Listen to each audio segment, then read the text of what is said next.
What's up, everybody? Welcome to episode 3 of the road to my first barbecue competition. It is a beautiful day outside, minus the fact that it feels like it's about 100 degrees. My name's Ian Lomas. We're doing a test cook. So the name of the game today is steak. And I have got 4, not 1, not 2, 4 ribeyes that we are cooking all differently, and we're testing out some different flavor profiles. So let me show you what I got going on. So we're gonna start here with this. This is actually a marinating steak. This marinade has soy sauce, Worcestershire, it has bourbon. Oh, by the way, I didn't have anything cheap, so we're using Stag Junior. Yeah, trust me, I know. Anyway, it also has garlic powder, parsley, chopped garlic, some sriracha, olive oil. It's just a whole mismatch of stuff. So anyway, that's been chilling in the fridge. I just brought it out to show you guys. All right, on steak number 2, I went ahead and went with the Smoking Guns barbecue. Just a base, very, very little. And then I actually went with this. This is the Weber, this is the Chicago steak. I know everybody goes Montreal. I love Montreal too, but this is a competition, so I'm trying to set myself away from the competition. All right, our third steak here. This one has the Black Ops right here. Yeah, this is definitely not the bottle it comes in. This is the Black Ops barbecue rub, and let me, here we go. It's Oak Ridge Barbecue Black Ops brisket rub. So I actually did that on this bad boy, all 3 sides. The back side here is obviously the fat cap. And then our last one, I did the Black Ops as well, but I'm trying something different. I've never heard of anybody injecting a steak, but I did. So I used this injection, which is a beef base. I typically will use it on brisket. And I figured, you know what, let's just inject this bad boy, put some brisket rub on it. We're gonna treat it like a brisket, and we're gonna cook it like a ribeye, and hopefully magic happens. Those are my 4 steaks. They're just chilling right now. David's actually on his way over, and we're gonna fire things up and be cooking on the Little Weber charcoal grill here shortly.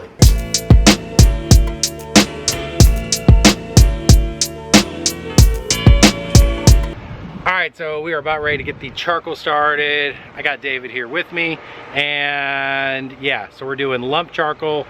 Couldn't even tell you, I think it's hickory, mesquite, one of the 2. I'll tell you when we come back. And we're gonna use, oh, there it is, the little chimney to get this thing going. So we'll set up the camera and here we go. All right, so these didn't work real good. They pretty much just blew right out. So we're going to plan B.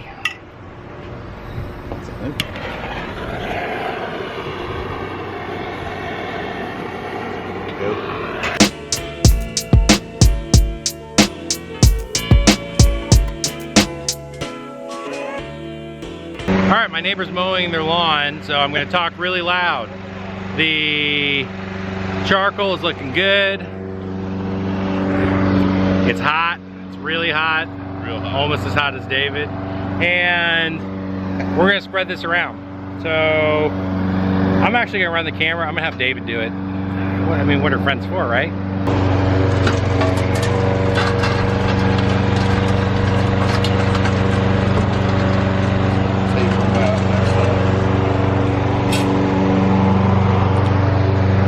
So we got our hot side and we got our cool side.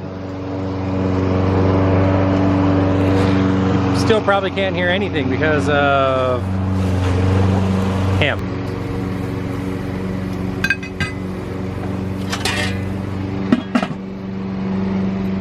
All right, time started. This is the Black Ops only, no injection. We're gonna save the injected one and the marinated one for later. All right, update, 11 minutes in. We've turned it twice, flipped it once, turned it once, and then flipped it once, whatever. We're at 110 degrees, 20 more to go, and we're pulling it off. This is steak number 1, it is resting. Steak number 2 is on. I've already turned it twice. It smells fantastic. So I'm really excited to get this next one on. We'll be slicing them up, stay tuned. Here's steak number 3. This is the injected Black Ops brisket rub steak. And David just gave me a pro tip that I'm gonna let him tell all of you. Always when you are turning your steak to get the grill marks, look at it to make sure you're not getting too much char on the side you're cooking on. Hey, I just told all these people to say nothing. We're on our last steak right now, and it's looking pretty good. This is the marinated one. I have a feeling this is gonna be the best one yet, but only time will tell. David, I'm thinking, so for slice, that's coming off. Yep. I'm cutting there. I'll probably actually just kind of round that out. This looks like my piece right there. There you go. The ribeye. You got it. My battery died, so we're gonna keep slicing the steak. All right, so we cut that. Let's get rid of this bit.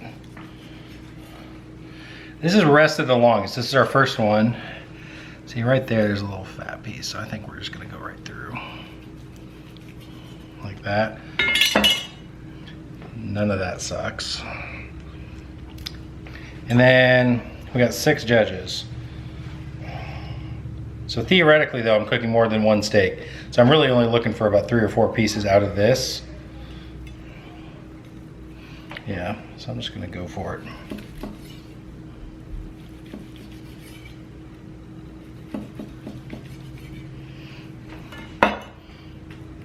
Probably our best.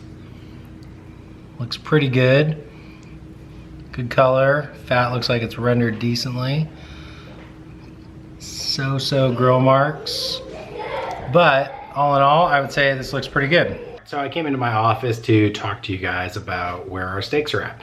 We got 4 steaks sliced up. Did a little melted butter on top, a little salt. It's actually Applewood smoked salt from Yakima, Washington. Thanks to David. He's giving me all of his secrets. He's gonna lose. I love it. All right, let's take a look. So, steak number 1. This is our Black Ops seasoned steak, that's it. Number 2 had the Smoking Guns base, just a little bit. You saw we didn't put a lot on there. And then we did the Chicago on the outside of that. Number 3 is our injected steak. So we did the beef base and then we did the Black Ops on the outside of that. And lastly, number 4 is our marinated steak. Obviously, I missed the cook on this. It was a little on the rare side. So I had to throw it up back on the grill, get some more heat into it. But the 2 on the outside I nailed. And I think I know why I screwed up the other 2. So temperature wise, I think we should have that all worked out. Let's see how these things taste. As is. Excuse the kids chattering in the background. Number 1. Eat steak, eat a big old steer, eat steak. Steak number 3 is definitely the most juicy so far. Like, imagine taking the beef ramen noodles, that broth, and then just making it like explode right out of the beef. It's pretty much what it tastes like. It's good. Here's a food tip. If you're in Nashville, Tennessee, go to King Prime. They have a... I was a loud kid.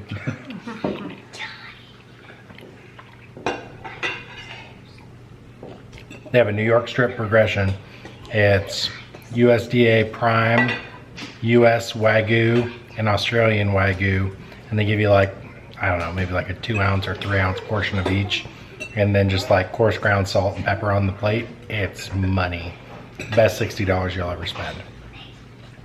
Yeah. So all in all, I thought this was a really good test cook. I considered doing 1 steak on the Rectech, but the challenge I run into there is that's gonna be at a different temperature for the ribs and the butt.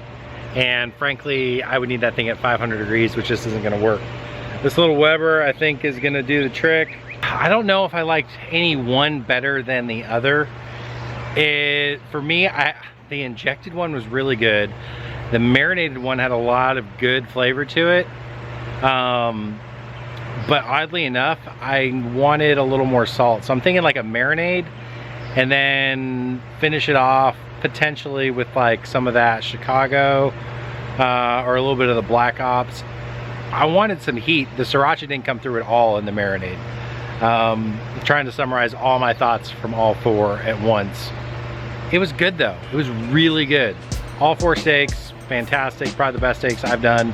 Probably just because I was so attentive and focused on this and not looking like a moron on the internet. So, thank you for watching. Make sure to like, comment, and subscribe. And I will see you guys next time. We are doing ribs, 3, 2, 1 style. I'm gonna do something with this hand to balance out the screen, and I will see you next time.